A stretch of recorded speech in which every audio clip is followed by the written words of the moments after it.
একটা ইতিহাস, একটা ঐতিহ্যর ধ্বংস হয়ে যাওয়া দেখতে পাচ্ছেন।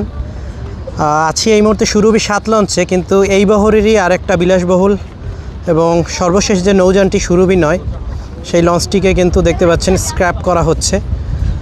আর এই সুরভি 9 লঞ্চটিকে হয়তো এই যে ক্রস করে আমরা যাচ্ছি, হতে পারে এটি শেষ দেখা এই লঞ্চটিকে, কারণ এরপরে হয়তো আর কখনো এই লঞ্চটিকে ভাসমান এই অবস্থায় আমরা দেখতে পাবো না। বিশেষ করে আমি বা আমার অডিয়েন্সে আমার এই পেজের মাধ্যমে হয়তো দেখতে পাবে না।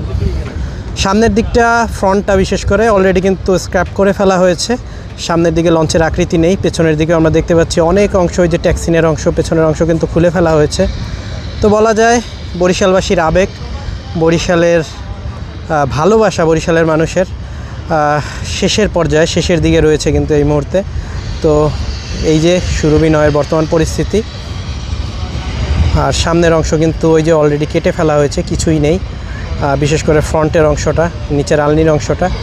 আর অল্প কিছু দিনের মধ্যে হয়তো একেবারে ভ্যানিশ হয়ে যাবে সুরভি 9।